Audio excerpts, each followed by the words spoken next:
ষষ্ঠবারের মতো ফাইবার তুলে নিলেন মোস্তাফিজুর রহমান। মোস্তাফিজ, নাহিদ ও শরীফুলের বেলকিতে নিউজিল্যান্ড ন্যাশনাল ক্রিকেট টিম কুপকাত। মোস্তাফিজ নিয়ে যতই বলি না কেন যেন বলাই শেষ হবে না।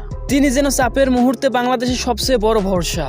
9 ওভার বল করে মাত্র 43 রান খরচে তুলে নিলেন মূল্যবান গুরুত্বপূর্ণ পাঁচটি উইকেট। প্রতিটি স্পেল ছিল নিখুঁত, প্রতিটি ডেলিভারি ছিল জাদু, যেন আগুনের গোলা ছড়তেছে। অন্যদিকে শরীফুল করলেন দারুণ কিপটে বোলিং। 7 ওভার বল করে মাত্র 19 রান খরচে তুলে নেন গুরুত্বপূর্ণ একটি উইকেট। আর নাহিদ রানার গতির দানব, তার গতির সামনে যেন ব্যাটাররা দাঁড়াতেই পারছে না। কি আগ্রাসন তার বোলিং, ধারালো অস্ত্র, বাইরে কেউ যেন তার সামনে দাঁড়াতেই পারতেছে না। নিউজিল্যান্ডের ব্যাটাররা কুপকাত হয়ে গেছে, অসহায় হয়ে গেছে যে কি আসতেছে, বুলেট আসতেছে। এখন তাদের এই দাপুটি বোলিংয়ের সামনে নিউজিল্যান্ড দাঁড়াইতেই পারেনি। একের পর উইকেট খালি পড়তেছে। অবশেষে খুব সহজেই জয় ছিনিয়ে নিল বাংলাদেশ। 2-1 ব্যবধানে সিরিজ জয় করলো টাইগাররা। এটা শুধু জয় নয়, এটা আধিপত্য।